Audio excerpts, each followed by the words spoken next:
হ্যাঁ হ্যাঁ, তোমাকে আমি ডেকেছিলাম। ওই ওষুধের ব্যাপারটা একটু কথা বলতে চাই, একটু আলোচনা করতে চাই। স্যার আমি তো বলেই দিয়েছি, আমি যা দেখেছি ওই সবগুলো সব পাইরে আউট করে দেবো। আপনার কথা আমি এইসব শুনতে যাব না। আমি কি বলছি বলুন, আমি যদি ওদের ব্যাপারে কোনো স্টেপ না নেন তাহলে আমি নিজে স্টেপ নিতে বাধ্য হব। দেখো মৌমিতা, তোমাকে আমি অনেক দিন আগে থেকে বলছি যে ওদের ব্যাপারে কোনো স্টেপ নিতে যেও না, ওদের ব্যাপারে তুমি নাক গলাতে যেও না। তুমি তোমার দিকটা ভাবো, তোমার চাকরিটা যাতে যাতে উন্নতি হয় সেটাই ভাবো। তোমাকে তো বলা হয়েছে তোমাকে প্রমোশন করিয়ে দেবো, তোমাকে পরীক্ষা না দিলেও তুমি পাস হয়ে যাবে। আর তোমার টাকার দরকার থাকে বলো, টাকা দেবো, সব কিছুই তো বলেছি। ওদের ব্যাপারে তোমাকে স্টেপ নেওয়ার কোনো দরকার নেই, ওদের ব্যাপারে নাক গলানোর কোনো দরকার নাই। ওরা যা করছে করুক, ওটাতে তুমি কিছু নাক গলাতে যেও না। এখন হিট করতে বিপরীত হয়ে যাবে, ওদের বিশাল লম্বা হাত।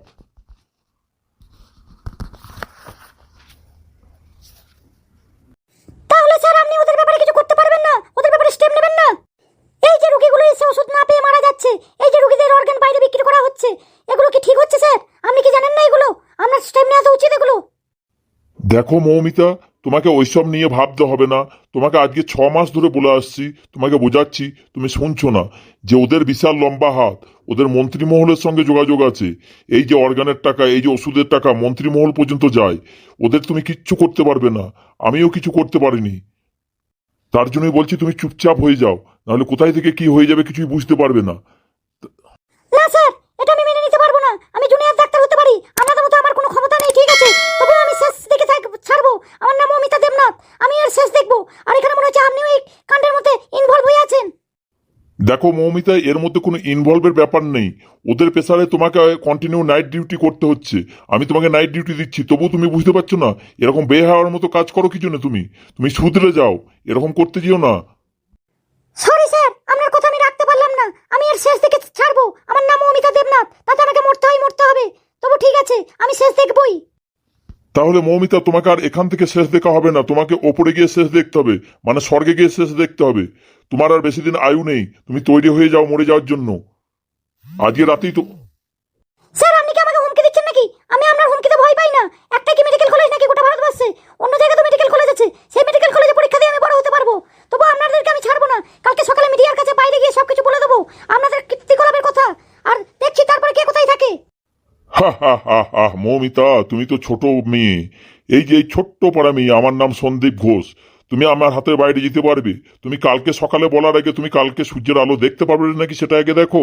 যাও, তুমি ডিউটিতে যাও, আর সাবধানে ডিউটি করো। Good bye. না না, ওকে আর বাইরের সূর্যের আলো দেখতে দেওয়া হবে না, তাহলে আমাদের সবকিছু ফাঁস করে দেবে। যা করার আজকেই করতে হবে। এই বাইরে কে আছিস রে, এখানে আয়। স্যার আপনি কাউকে ডাকছিলেন? আমি বাইরে ছিলাম, আপনার আওয়াজ শুনে আমি এখন আসলাম। কোনো প্রবলেম হয়েছে স্যার? কে? সুমনা, ভালোই হলো তুমি এসছো। তোমারই কাজ। তোমাকেই মনে মনে ভাবছিলাম যে তোমাকেই ডাকার জন্য। তা তুমি চলে এসছো, খুব ভালো ভালো হয়েছে। তো আমি বলছি ওই মৌমিতা দেবনাথের কথা। মেয়েটা খুব বদমাইশ মেয়ে। ওকে এতদিন ধরে আমি বোঝাচ্ছি, ও বুঝছে না। আজকেই যেন ওর শেষ রাত্রি হয়। কোনো রকম ভাবে ওকে এমার্জেন্সি রুমে নিয়ে চলো, তারপর আমি যাচ্ছি। ওকে আগে শেষ করে দিতে হবে, নাহলে আমরা ফেঁসে যাবো। স্যার আপনাকে তো আমি আগেই বলেছি, ও সেরকম মেয়ে নয়, ওই টাকাই ভুলে যাওয়ার মেয়ে নয়। ও মানবে না, ও কোনো রকম ভাবে আপনার কথাই ভুলেছিল। এখন আপনি বলেছেন ও বাইরে গিয়ে এখন বোম ফাটার মতো ফাটবে। কালকে সকালে গেলেই ও মিডিয়ার কাছে সবকিছু বলে দেবে, আমাদের সবকিছু ফাঁস হয়ে যাবে।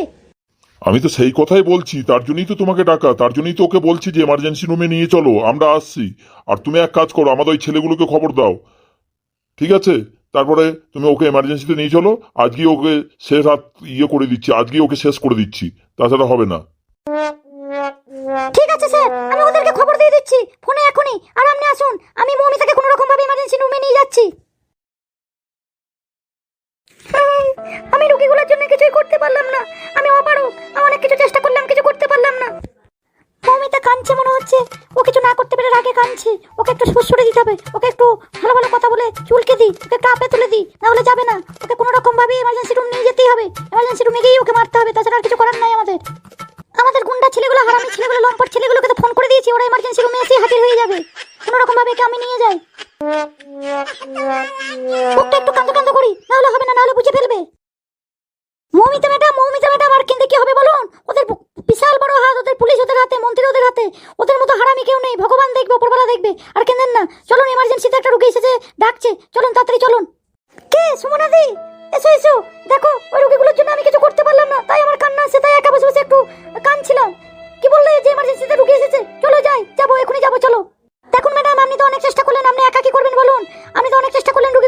ওষুধগুলো বাঁচানোর জন্য, অর্গানগুলো বাঁচানোর জন্য। আপনি তো চেষ্টা করলে পারলেন না। এবার উপরবেলা আছে, উপরবেলার হাতে ছেড়ে দিন। চলুন, আমরা তো মায়ের জাত, আমাদেরকে সহ্য করতে হবে। ভগবান আমাদেরকে সহ্য করার ক্ষমতা দিয়েছে।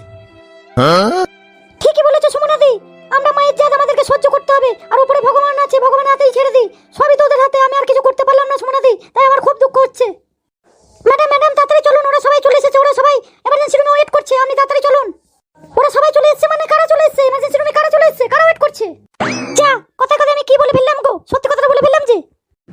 ওরা বলতে ম্যাডাম আর কেউ নয়, ওই রুগীর বাড়ির লোকজন, ওরাই চলে এসেছে রুগী নিয়ে, সেটাই বলছি। আপনি তাড়াতাড়ি চলুন। হ্যাঁ চলো চলো মৌমিতাদি, রুগীকে তো দেখতে হবে, আমরা রুগীর সেবা করার জন্যই ডাক্তার হয়েছি। হ্যাঁ চলো চলো তাড়াতাড়ি চলো, দেখি কি হয়েছে রুগীটার, চলো।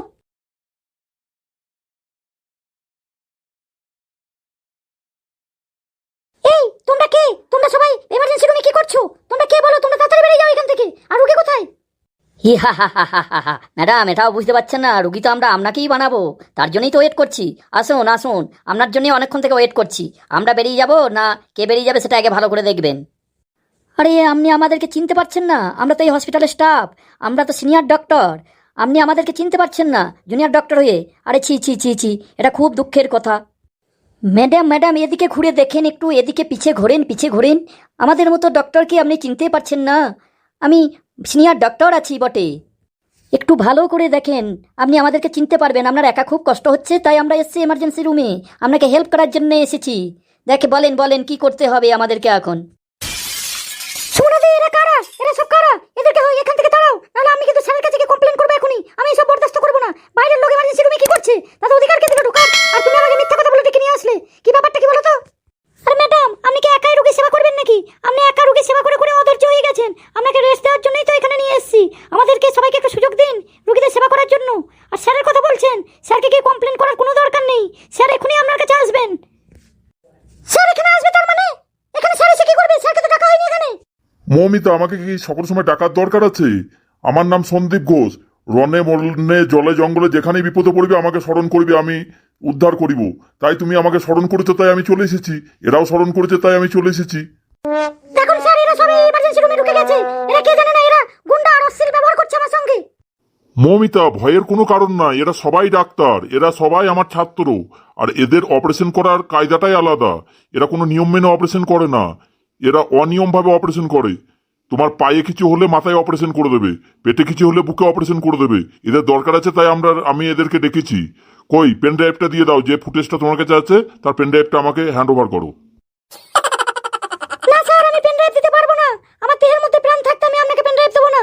আর আমি পেন ড্রাইভ দিয়ে এত লোকের সর্বনাশ আমি করতে পারবো না। এই পেন ড্রাইভটা হচ্ছে মেন প্রুফ। এই পেন ড্রাইভ দিয়ে আমি হাই অথরিটির কাছে আপনার নামে কমপ্লেন করবো, এদের নামে কমপ্লেন করবো। তারপরে দেখছি কালকে কি হয়। আরে অবুঝ বালিকে, কালকে দিনটা তোমার আর এই জীবনে ফিরে আসবে না। পরজীবনে চেষ্টা করে দেখো, হয়তো আসতে পারে। আর পরজীবনে তুমি আমাদের নামে কমপ্লেন করতে পারো। আর হাই অথরিটি দেখাচ্ছ, হাই অথরিটি আমাদের ছিঁড়বে। আমাদের হাতে মন্ত্রী আছে, আমাদের হাতে সবকিছু আছে। কি করবে আমাদের হাই অথরিটি? আরে কই রে, তোরা কি এখানে মেলা দেখতে আসছিস নাকি? কই, অপারেশনের ব্যবস্থা কর। বেডে তোল, বেডে তোল, আমি অপারেশনটা শুরু করি। এই তুমি কি করছো? আমাদেরকে হাত বাড়াচ্ছ কেন? এই টেলিস্কোপ নিয়ে আর কি করবে বলো? এই টেলিস্কোপ ফেলে দাও, এবার তো তোমাকে অপারেশন করা হবে, তোমার আর কোনো কাজই নাই। চলো এবার তুমি বেডে ওঠো, তোমার অপারেশন করা হবে। এই তোমরা আমার দাদার মতো আমার গায়ে হাত দিচ্ছ কেন? আর তোমরা আমার সঙ্গে এরকম খারাপ ব্যবহার করছো কেন? এই কই রে মারা, তোদেরকে নিয়ে এসেছি হায়ার করে এমনি নাকি? ধর একে ধরে বেডে তোল। না না, আমি যাবো না, আমাকে ছেড়ে দাও, আমাকে ছেড়ে দাও, আমি যাবো না। ও তোমরা আমাকে ছেড়ে দাও, তোমরা আমাকে ছেড়ে দাও। এই পাটা ধর, পাটা ধর, তুই চ্যাংচলা করে বেডে শোয়া দেখছি, তারপরে দেখছি। স্যার ছেড়ে দিন, ছেড়ে দিন। স্যার ছেড়ে দিন, আমাকে ছেড়ে দিন স্যার। এত অপারেশন করেছি, এরকম আমি মজা পাইনি। এবার জামা প্যান্ট খুলে ফেলে দিয়ে তোরা সব একবার করে মজা কর। তোরা সব অপারেশন কর একবার করে। জামা প্যান্ট পরিয়ে অপারেশন করিস না, ভালো লাগবে না। খুব মজা পেয়েছি আমি, তোরাও কর। আর না হলে ওকে শেষ করে দে, দিয়ে যা করবি কর। ঠিক আছে, সবকিছু হয়ে গেলে মালটাকে মেরে দিয়ে সেমিনারের রুমে ফেলে দিয়ে আসবি। আমি সঞ্জয়কে খবরটা দিই, মাতাল সঞ্জয়কে। ও গিয়ে ওই মালটাকে আবার একটু টেস্ট করে আসবে। ঠিক আছে স্যার, আপনি কোনো টেনশনই নিয়েন না, যা করার আমরা করছি। আপনি তো পুজো করে ফেলেছেন, এবার আমরা প্রসাদ খাচ্ছি। আর আপনি মাতাল সঞ্জয়কে পাঠিয়ে দিন সেমিনার রুমে।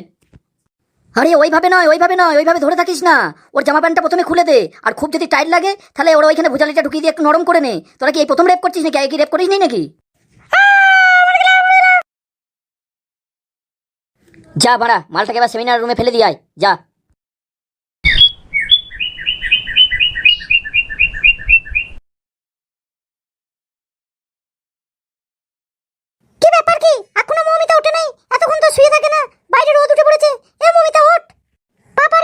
কি ঘুম রে বাবা, নাইট ডিউটি আর কেউ করে না, আমিও তো নাইট ডিউটি করেছি, আমি দুটো পড়েছি। মমিতা, মমিতা ওঠ। মমিতার কি হয়েছে? মমিতার কাছে এত রক্ত পড়েছে, মমিতা এইভাবে ঘুমাচ্ছে মনে হচ্ছে, এত মনে হচ্ছে মরে গেছে। যাই বাইরে গিয়ে বলি। কে কোথায় আছো গো, ছুটে এসো, মমিতার কি হয়েছে? চারিদিকে রক্ত পড়েছে, মমিতা মনে হচ্ছে মারা গেছে, তাড়াতাড়ি এসো। জানেন ম্যাডাম, এইভাবে ওরা মমিতাকে মেরে ফেলেছে আমার চোখের সামনে, আমি কিছুই করতে পারি নাই। মমিতা আমার খুব ভালো বন্ধু ছিল। ও ভেরি স্যাড, কি নৃশংসভাবে হত্যা করেছে মেয়েটাকে। আচ্ছা, তুমি দেখার পরে ছুটে গিয়ে বাইরে বলতে গেলে, তারপরে কি হয়েছিল? হ্যাঁ বল মা বল, তারপরে কি হয়েছিল পুরো ঘটনাটা ম্যাডামকে খুলে বল। তারপর জানেন তো ম্যাডাম, ওরা আমাকে আটকে দিল আর একটা ঘরের মধ্যে আটকে রেখে দিল। তারপরে বন্ধুরা আপনারা দেখলেন তো মমিতাকে কিভাবে রেপ করে মার্ডার করা হয়েছিল। এর পরের এপিসোডে দেখতে পাবেন পুষ্পিতাকে ঘরের মধ্যে বন্দি করে কি করা হয়েছিল। এর পরের এপিসোডের জন্য আপনারা অপেক্ষা করুন। আর এই ভিডিও